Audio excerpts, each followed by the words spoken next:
Hi అండి. అందరూ ఎలా ఉన్నారు?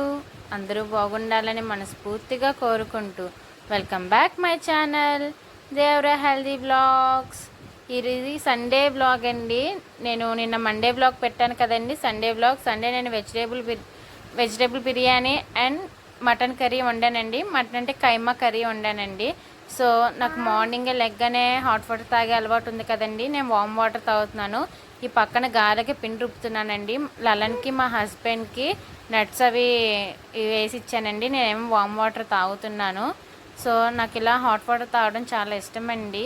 ఈ లోపల గారెలకి నూనె వేడి చేస్తానండి. పిండిని మొత్తం రుబ్బేశాక ఆయిల్ వేడెక్కిందండి. ఈ లోపల చిన్నది వేసి చూశాను, చాలా చక్కగా వచ్చింది. నూనె కాగిపోయిందని చెప్పేసి ఇంకా గారెలు వేయడం అయితే స్టార్ట్ చేశానండి. చాలా బాగా వచ్చాయి. మా హస్బెండ్కి బాగా నచ్చాయండి, క్రిస్పీగా ఉన్నాయని చెప్పేసి అన్నారు. ఫైనల్గా అయితే గారెలు వేసేసానండి. సండే కదండి, మా హస్బెండ్ ఇంట్లో ఉంటారు కాబట్టి తనకి ఏదో ఒకటి స్పెషల్గా చేసి పెట్టడం నాకు అలవాటు. సో అందుకు అది మీతో షేర్ చేసుకుందామని చెప్పేసి వ్లాగ్ అయితే నేను తీశాను. నాకు మొదట్లో గారెలు అంత బాగా వేయడం రాదండి. సో మా హస్బెండ్కి గారెలు అంటే ఇష్టం. మనం ఏదైనా పండగలు వచ్చినా ఏమొచ్చినా ముందుగా గారెలని, బూరెలని, పులిహారని ఇవన్నీ చేసుకుంటూ ఉంటాం కదండి.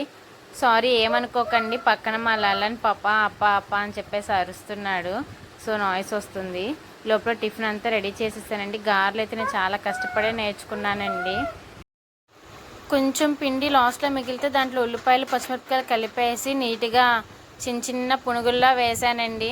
ఇంకా గారెల్లా వేయలేకపోయాను, అప్పటికే చాలా లేట్ అయిపోయింది టిఫిన్కి. అందుకని చెప్పి ఇంకా ఇలా వేసేసానమాట.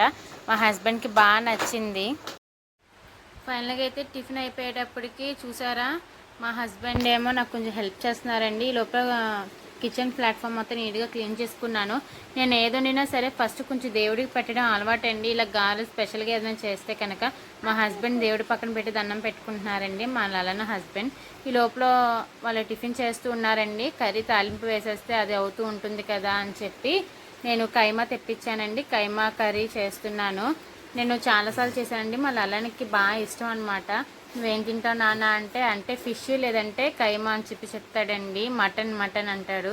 సో తనకి చాలాసార్లు ఆ మటన్ వంకాయ చూపించి కొన్ని వెజిటేబుల్స్ కూడా పెట్టేస్తూ ఉంటాను. సో ఈ కర్రీ ప్రాసెస్ అయితే అవుతుందండి. ఈ లోపల నేను టిఫిన్ కూడా చేసేసాను. సింపుల్గానేనండి, నార్మల్గా చికెన్ కర్రీ ఎలా వండుకుంటాం సేమ్ అలాగే వండేస్తాను నేను. మీరేమైనా స్పెషల్గా వండితే కనుక నాకు చెప్పండి. సో పక్కన అయితే ఏంటి గిన్నె పెట్టాను అనుకుంటున్నారా, కొన్ని గారెలు మిగిలాయండి. వాటిని తీపి గారెలు చేసేద్దామని చెప్పేసి పాత బెల్లంతో చేస్తున్నానండి.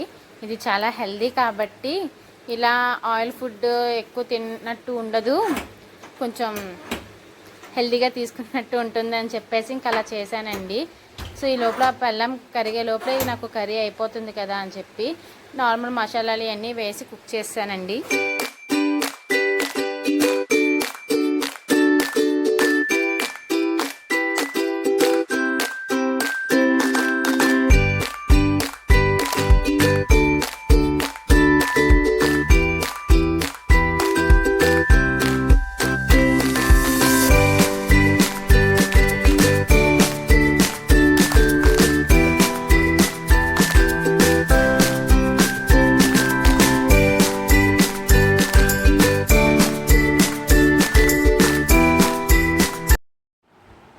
బెల్లం పాకం అయిపోయిందండి. సో ఇంట్లో గారెలు వేసేస్తున్నాను అనమాట.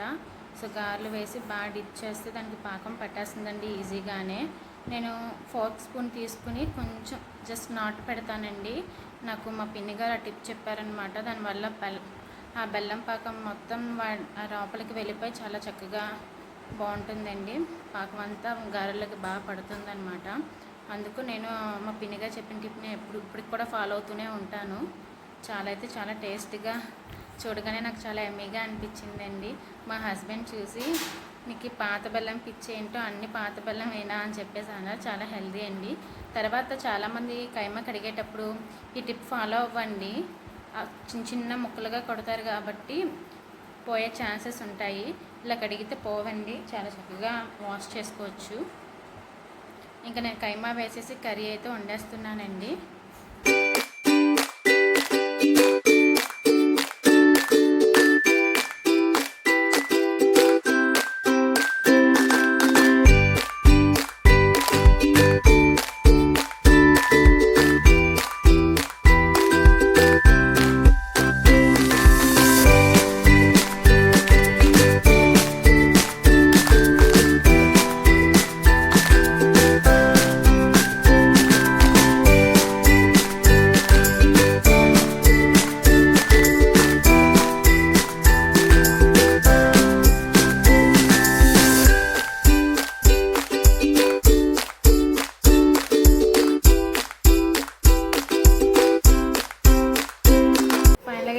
అయితే దగ్గరకు వచ్చేసిందండి. ఇది మిల్ మేకర్ ప్యాకెట్ తీసుకున్నాను.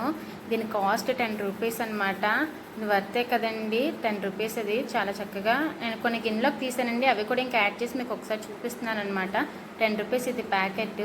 So meal maker vegetable biryani చేద్దామని చెప్పేసి, సండే కదండి, అలా ఏదైనా స్పెషల్గా చేస్తే మళ్ళీ అలానే మా హస్బెండ్ చక్కగా హ్యాపీగా తింటారు కదా అని చెప్పి నేను అలా ఏదో చేస్తూ ఉంటానండి.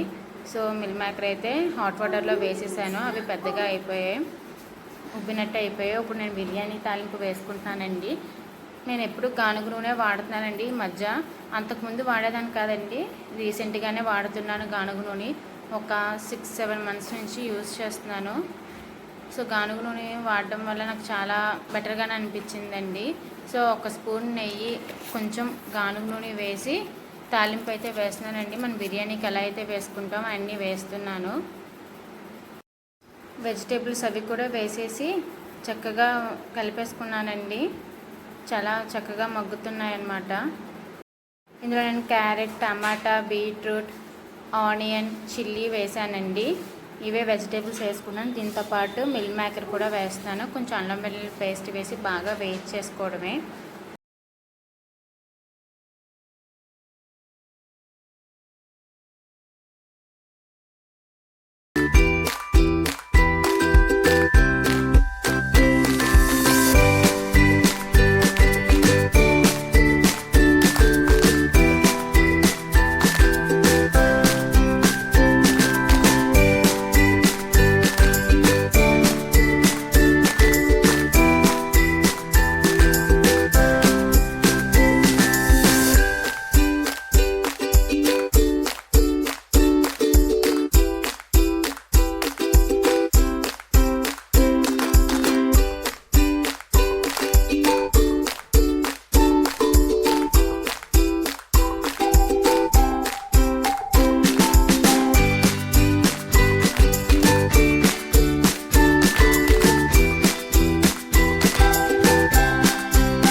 అయితే నా వెజిటేబుల్ బిర్యానీ రెడీ అయిపోయిందండి. స్మెల్ అయితే సూపర్గా వస్తుందన్నమాట. సో చాలా సింపుల్గా చేసేసుకోవచ్చండి. ఒక గ్లాస్ రైస్కి ఒక గ్లాస్ వాటర్ తీసుకున్నానండి. ఇక్కడ నేను కౌంట్ మీకు చెప్పడం కోసం అని చెప్తున్నాను. సో అలా తీసుకుంటే కనుక మనకి పలుకులుగా పొడి పొడిలాడుతూ వస్తుందండి రైస్. నేను ఇందాక చేశాను కదండి బెల్లం గారెలు, చాలా అంటే చాలా బాగుందండి. నేను ఒకటి వేసుకుని టేస్ట్ చూస్తున్నాను అనమాట. వీడియో నచ్చితే లైక్ చేయండి.